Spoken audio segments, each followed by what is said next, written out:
Hello everyone, I hope all are feeling well. जो भी जाओगे बढ़िया होंगे। और इस वीडियो में हम लोग मोहम्मद गोरी के बारे में देखेंगे। मोहम्मद गोरी के बारे में सबसे पहले बात करें तो गोरियों ने जो है गजनी के जागीरदारों के रूप में शुरुआत की थी, लेकिन जल्दी उन्होंने अपना प्रभुत्व स्थापित किया था।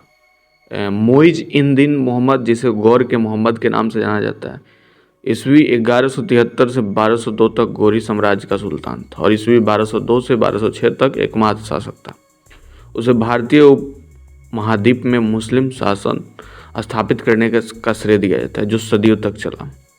मोहम्मद गोरी फारसी मूल का था। उसने आधुनिक अफगानिस्तान, बांग्लादेश, ईरान, उत्तरी भारत, पाकिस्तान, ताजिकिस्तान और तुर्कमेनिस्तान के कुछ हिस्से पर शासन किया। गजनियों को गोरियों से खतरा महसूस हुआ, इसलिए उन्होंने गोरी सम्राट अलाउद्दीन हुसैन शाह के भाई को पकड़ लिया और जहर दे दिया। इसके बाद अलाउद्दीन हुसैन शाह ने गजनवी शासक बहराम शाह को हराकर गजनी पर कब्जा कर लिया। गोरियों की शक्ति सुल्तान अलाउद्दीन के अधीन बढ़ गई, जिसने विश्व बर्नर की उपाधि अर्जित की, क्योंकि 12वीं शताब्दी के मध्य के दौरान उसने गजनी को तबाह कर दिया और उसे जला दिया। महमूद गजनी की मृत्यु के बाद गोरी गजनी की गद्दी पर बैठा। 12वीं शताब्दी के मध्य में तुर्की आदिवासियों के एक समूह, जो आंशिक रूप से बौद्ध और आंशिक रूप से बुतपरस्त थे, ने सेल्जुक तुर्कों की शक्ति को चकनाचूर कर दिया था। निर्वात में दो नई शक्तियाँ प्रमुखता में उभरी: ईरान में स्थित ख्वारिज्म साम्राज्य और उत्तर पश्चिम अफगानिस्तान में गौर में स्थित गौर साम्राज्य। ख्वारिज्म साम्राज्य की बढ़ती ताकत ने गौरियों को मध्य एशिया महत्वाकांक्षा को गंभीर रूप से सीमित कर दिया। खुरासान, जो दोनों के बीच विवाद का कारण था, जो जल्दी ख्वारिज्म शाह ने जीत लिया। इसने गोरियों के लिए भारत की ओर विस्तार की तलाश करने के अलावा कोई विकल्प नहीं छोड़ा। गोमल दरे के रास्ते आगे बढ़ते हुए मोइनुद्दीन मोहम्मद ने मुल्तान और उच को जीत लिया। 1178 ईस्वी में उसने राजपूताना रेगिस्तान में मार्च करके गुजरात में प्रवेश करने का प्रयास किया। 1119 ईस्वी तक मोइनुद्दीन मोहम्मद ने पेशावर, लाहौर और सियालकोट पर विजय प्राप्त कर ली थी और दिल्ली एवं गंगा दोआब की ओर बढ़ने के लिए तैयार था। गुजरात के शासक ने माउंट आबू के पास एक युद्ध में मोहम्मद गोरी को पूरी तरह से हरा दिया और मोइनुद्दीन मोहम्मद जीवित बचने में भाग्यशाली रहे। तब उन्हें भारत पर विजय प्राप्त करने से पहले पंजाब में एक उपयुक्त आधार बनाने की आवश्यकता महसूस हुई। चौहानों की शक्ति लगातार बढ़ रही थी और चौहान शासकों ने सबसे बड़ी संख्या में तुर्की को हराया और मार डाला, जिन्होंने संभवतः पंजाब की ओर से राजस्थान पर आक्रमण करने की कोशिश की थी। उन्होंने सदी के मध्य के आसपास तुमरों से दिल्ली, यानी कि ढीलका जो अभी कहा जाता है, पर भी कब्जा किया। 1191 जो तराइन युद्ध था, यह युद्ध दो महत्वाकांक्षी शासकों मोइनुद्दीन मोहम्मद और पृथ्वीराज चौहान के बीच हुआ था। तबर हिंदा पर प्रतिद्वंदी दावों के साथ संघर्ष हुआ। 1191 ईस्वी में तराइन में लड़ी गई लड़ाई में गोरी सेना को पूरी तरह से भगा दिया गया। मोइनुद्दीन मोहम्मद की जान एक युवा खिलजी घुड़सवार ने बचाई। पृथ्वीराज ने जब तबर हिंदा को आगे बढ़ाया और 12 महीने की घेराबंदी के बाद इसे जीत लिया। पृथ्वीराज द्वारा गोरियों को पंजाब से बाहर निकालने का बहुत कम प्रयास किया गया था। इसे मोइनुद्दीन मोहम्मद को अपने सेना को फिर से संगठित करने और अगले वर्ष भारत के लिए एक और कोशिश करने के लिए समय दिया। उन्होंने पृथ्वीराज द्वारा गोरी शासक के कब्जे वाले पंजाब को छोड़ने के प्रस्ताव को अस्वीकार कर दिया। 1192 ईस्वी के तराइन का द्वितीय युद्ध की बात करें तो 1192 ईस्वी में तराइन की दूसरी लड़ाई को भारतीय इतिहास में एक महत्वपूर्ण मोड़ माना जाता है। मोइनुद्दीन मोहम्मद ने इसके लिए सावधानीपूर्वक तैयारी की थी। ऐसा कहा जाता है कि उसने लगभग 1,20,000 पुरुषों के साथ मार्च किया, जिसमें भारी घुड़सवार सेना शामिल थी, जो पूरी तरह से स्टील के कोट और कवच और 10,000 घुड़सवार धुरंधारियों से सुसज्जित थी। जैसे ही पृथ्वीराज को गोरी से खतरे महसूस हुआ, उसने उत्तरी भारत के सभी राजाओं से मदद की अपील की। पृथ्वीराज ने घुड़सवार सेना को 300 हाथियों के एक बड़े दल सहित 3 लाख की सेना को मैदान में उतारा। भारतीय सेनाओं की संख्या बल शायद अधिक थी, लेकिन तुर्की सेना बेहतर ढंग से संगठित और नेतृत्व वाली थी। लड़ाई मुख्य रूप से घुड़सवार सेना के बीच लड़ाई थी। बड़ी संख्या में भारतीय सैनिकों ने अपनी जान गंवाई। पृथ्वीराज बच निकला, लेकिन सरस्वती सिरसा के पास पकड़ लिया गया। तुर्की सेनाओं ने हांसी, सरस्वती और समाना के दुर्गों पर अधिकार कर लिया। फिर उन्होंने आक्रमण कर अजमेर पर अधिकार कर लिया। पृथ्वीराज को कुछ समय के लिए अजमेर पर शासन करने के लिए दिया गया, परंतु इसके बाद पृथ्वीराज को षड्यंत्र के आरोप में मार दिया गया था और पृथ्वीराज के बेटे ने उसका उत्तराधिकारी बना लिया। दिल्ली को भी उसके तोमर शासक को बहाल कर दिया गया था, लेकिन इस नीति को जल्दी उलट दिया गया था। दिल्ली के शासक को बाहर कर दिया गया और दिल्ली को पंगा घाटी के आगे तुर्की की प्रगति के लिए एक आधार बनाया गया। एक विद्रोह के बाद एक मुस्लिम सेना ने अजमेर पर कब्जा कर लिया और वहां एक तुर्की जनरल को स्थापित किया।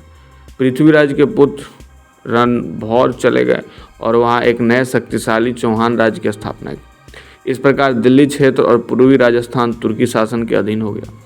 ईस्वी 1192 और 1206 के बीच गंगा, यमुना, दोआब और बिहार और बंगाल सहित आसपास के क्षेत्रों में तुर्की के प्रभुत्व का विस्तार हुआ। दोआब में खुद को स्थापित करने के लिए तुर्कों को सबसे पहले कनौज के शक्तिशाली गढ़वाल साम्राज्य को हराना था। गढ़वाल शासक जयचंद्र 2 दशकों से शांतिपूर्ण राज्य पर शासन कर रहे थे।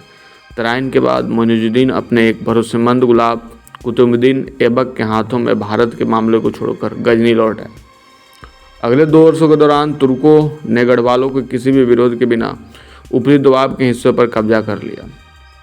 1194 ईस्वी में मोइनुद्दीन भारत लौट आया और वह 5000 घुड़सवारों के साथ जमुना पार कनौज की ओर बढ़ा।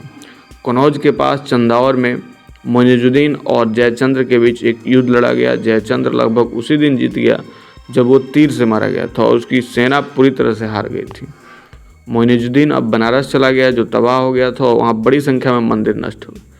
तुर्कों ने बिहार की सीमाओं तक फैले एक विशाल भूभाग पर अपना आधिपत्य जमा लिया। इस प्रकार तराइन और चंदावर की लड़ाइयों ने भारत उत्तर में तुर्की शासन की नींव रखी और मोइनुद्दीन 1206 तक जीवित रहा। इस अवधि के दौरान उसने बयाना और ग्वालियर के शक्तिशाली किलों पर कब्जा कर लिया ताकि दिल्ली के दक्षिणी हिस्से की रक्षा की जा सके। कुछ समय बाद ऐबक ने क्षेत्र के चंदेल शासकों ने कालिंजर, महोबा और खजुराहो पर विजय प्राप्त की।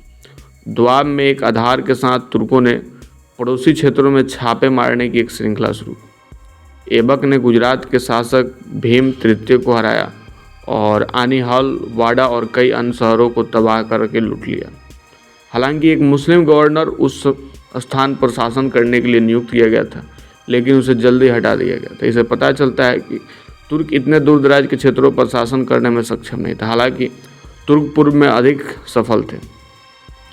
बख्तियार खिलजी, जिसके चाचा तराइन की लड़ाई में लड़े थे, को बनारस के बाहर कुछ क्षेत्रों का प्रभारी नियुक्त किया गया था।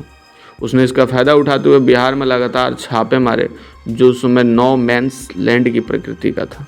इन छापों के दौरान उसने बिहार के कुछ प्रसिद्ध बौद्ध मठों नालंदा और विक्रमशिला पर हमला किया और नष्ट कर दिया, जिनका कोई रक्षक नहीं बचा था। उसने बहुत संपत्ति भी जमा कर ली थी और अपने आसपास कई अनुयायियों को इकट्ठा कर लिया था। अपने छापे के दौरान उसने बंगाल के मार्गों के बारे में भी जानकारी एकत्र की। बंगाल एक समृद्ध क्षेत्र था क्योंकि इसके आंतरिक संसाधनों और फलते फूलते विदेशी व्यापार ने इसे शानदार रूप से समृद्ध होने की प्रतिष्ठा दी थी। सावधानीपूर्वक तैयारी करते हुए बख्तियार खिलजी ने नादिया की ओर एक सेना के साथ मार्च किया, एक तीर्थ स्थल जहां सेन शासक लक्ष्मण सेन ने एक महल बनाया था जहां वह तीर्थ यात्रा पर गया था। तुर्की घोड़ों के व्यापारी उन दिनों एक आम दृश्य बन गए थे। बख्तियार खिलजी ने घोड़ा व्यापारी होने का ढोंग करते हुए महल पर अचानक हमला कर दिया और एक बड़ी गड़बड़ी पैदा कर दी थी। बख्तियार ने तब मार्च किया और बिना किसी विरोध के सेना की राजधानी लखनौती पर कब्जा कर लिया। लक्ष्मण सेन की सेना दक्षिण बंगाल के सोनार गांव में चली गई, जहां उन्होंने उनके उत्तराधिकारियों के शासन करना रखा। बख्तियार खिलजी को औपचारिक रूप से मोइनुद्दीन द्वारा बंगाल का राज्यपाल नियुक्त किया गया था। उन्होंने वस्तुतः स्वतंत्र शासक के रूप में इस पर शासन किया, लेकिन वह इस पद पर अधिक समय तक नहीं रह पाया।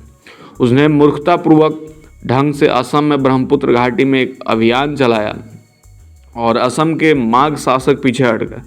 तुर्की सेनाओं को जहां तक हो सके आने दिया। अंत में थकी हुई सेना ने महसूस किया कि वे और आगे नहीं जा सकते और उन्हें रुक जाने का फैसला किया। उन्हें रास्ते में कोई राशन नहीं मिला और असमिया सेनाओं द्वारा उन्हें लगातार परेशान किया गया। भूख और बीमारी से थकी और कमज़ोर तुर्की सेना को एक ऐसी लड़ाई का सामना करना पड़ा जिसमें आगे एक चौड़ी नदी थी और पीछे असमिया सेना थी। तुर्की सेनाओं को पूरी तरह हार का सामना करना पड़ा। बख्तियार खिलजी कुछ पहाड़ी कबीलों की मदद से कुछ अनुचरों के साथ वापस आने में सफल रहा, लेकिन उनका स्वास्थ्य और हौसला टूट गया। गौरी गंभीर रूप से बीमार था और अपने बिस्तर तक ही सीमित था जब उसे अपने ही अमीरों में से एक ने मार डाला था। तो ये थी छोटी सी इन्फॉर्मेशन मोहम्मद गौरी के बारे में। आई होप आपको बढ़िया लगा होगा और जल्दी मिलता है ऐसा कोई नया वीडियो लेके, तब तक के लिए बाय बाय।